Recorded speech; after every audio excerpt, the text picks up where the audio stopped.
They marked my garden like it was a crime scene. Bright cones, fake signs, and strangers in polos told me I no longer owned the land where I grew up.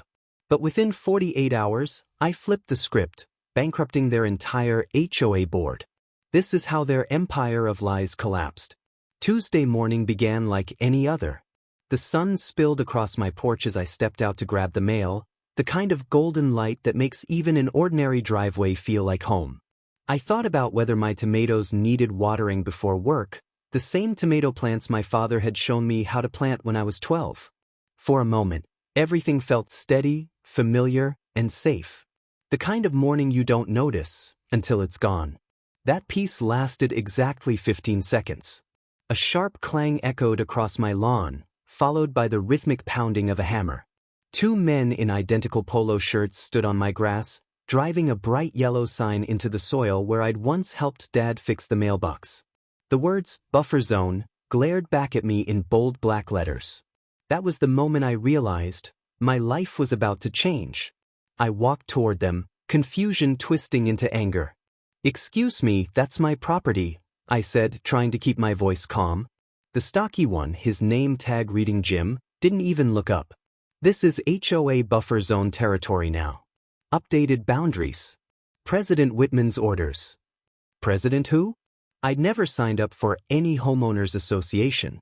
I pulled my deed from the mailbox, practically shoving it in his face. "This land is mine. It's been mine for 27 years. Jim shrugged like I was a stubborn child. "Persistent covenant violations. Unauthorized use. You owe $8,500 in accumulated fines." It felt like I was being ticketed for breathing air. The second guy snapped photos of my roses like they were crime evidence. "Non-compliant landscaping," he muttered. Neighbors peeked from their windows, whispering. I wasn't a homeowner anymore. I was the neighborhood villain. But when I opened the envelope they left behind, my blood ran cold. The paperwork wasn't just wrong, it was deliberately forged.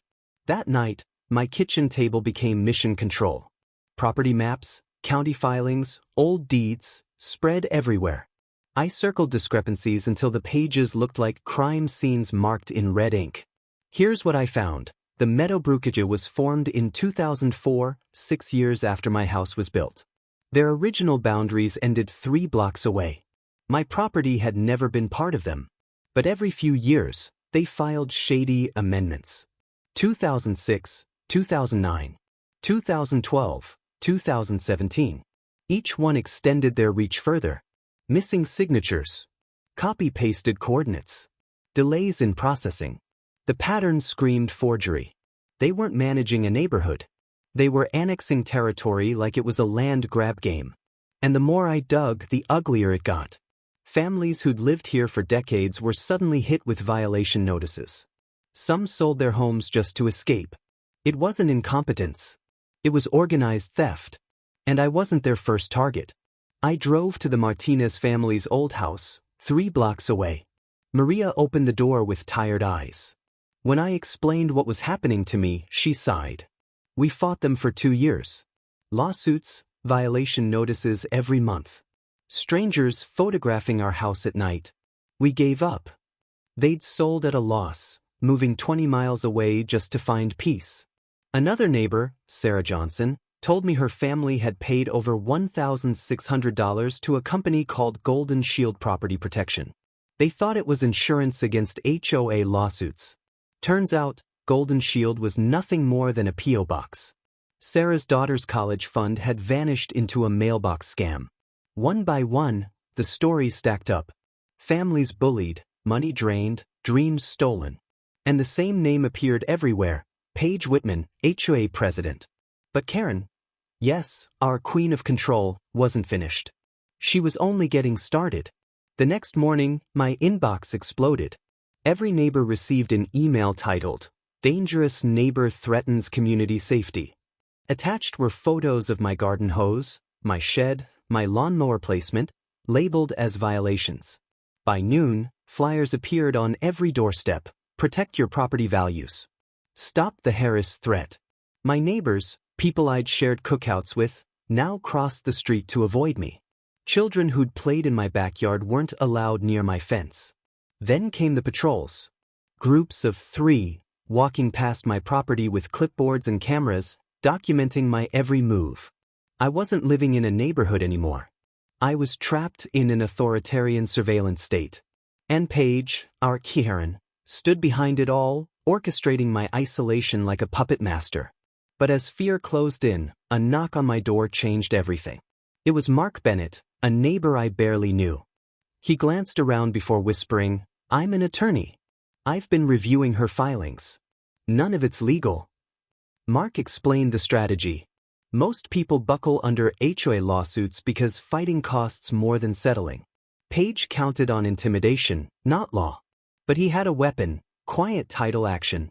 It was a legal nuke. Instead of defending myself against fake charges, I could challenge the HOA's very authority to claim my land. Total victory or total ruin. I stared at the stack of fraudulent papers, the orange cones littering my driveway. My life savings, my home, my reputation, all on the line. But for the first time, I saw a path forward. If Paige wanted war, I was ready to fight it with the one thing she couldn't fake, the truth. My kitchen table turned into a battlefield. Evidence folders stacked high, timeline charts covering every inch. I traced every fraudulent expansion back 8 years. Each forged signature. Each delayed filing. Every neighbor targeted. The math was brutal. Between fake HOA fees, bogus fines, and Golden Shield premiums, Paige's empire had siphoned nearly $75,000 from innocent families. I built spreadsheets, highlighted every inconsistency, cross-referenced maps with county surveys. By the end of the night, I had a case file that looked more like a federal investigation than a neighborhood dispute. But evidence alone wasn't enough. I needed to present it with precision, like shipping logistics on the tightest schedule of my life. This wasn't about tomatoes or garden hoses anymore. It was about exposing a criminal empire disguised as a community board. And then came the day of reckoning. Monday morning, the courthouse buzzed like an arena. Paige strutted in wearing a tailored suit, flanked by an expensive lawyer. She smiled like she owned the building. Neighbors filled the gallery, glaring at me. To them, I was the villain threatening their property values. Paige spoke first, delivering a polished performance about community protection and preserving neighborhood standards. The judge nodded, impressed. My stomach sank. Then it was my turn. "Your Honor," I began, "before we debate violations, we need to ask, does this HOA have any legal authority over my property?" I dropped the first stack of evidence. County maps showing my home outside their boundaries. Next, the forged amendments, identical signatures, missing consents. Gasps rippled through the gallery. Then I revealed Golden Shield, a fake insurance company run out of a mailbox, preying on terrified families. Sarah Johnson wept openly in the audience. Finally, I showed the tax filings. Paige had claimed exemptions on land she didn't own, defrauding not just neighbors, but the government itself. The judge's demeanor shifted. What began as a property spat was now potential federal fraud. Paige's lawyer whispered frantically. Her smile cracked. By the time I finished, Paige wasn't defending a case. She was drowning in evidence of her own empire collapsing. The courtroom erupted.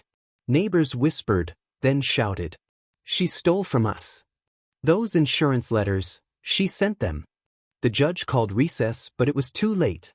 The truth was out. Within hours, government agencies swarmed in. The district attorney opened an investigation. The tax assessor froze accounts. The insurance commission launched a probe into Golden Shield. Board members resigned by email, scrambling to distance themselves. Property managers canceled contracts. The HOA crumbled in real time, collapsing like a house of cards. And Paige, our self-proclaimed queen, stood alone, her allies gone, her empire in ruins. But the real justice was still coming. 2 days later, the HOA was officially dissolved. Court orders liquidated assets to repay victims. Families received refunds with interest. College funds restored, retirement money returned. Paige wasn't just bankrupt. She was facing charges: insurance fraud, tax evasion, document forgery. The woman who'd terrorized 40 families with fake authority now risked prison time. The neighborhood transformed overnight. Orange cones vanished. Signs ripped out. Children played in yards without fear. Barbecues replaced surveillance patrols. For the first time in years, people talked to each other instead of hiding behind HOA rules. And as I walked through my reclaimed driveway, neighbors waved again, not with suspicion, but with gratitude. They tried to brand me a trespasser in my own home. Instead, I exposed their empire of lies. The lesson? Fake authority only works if people stay silent. Paige demanded submission.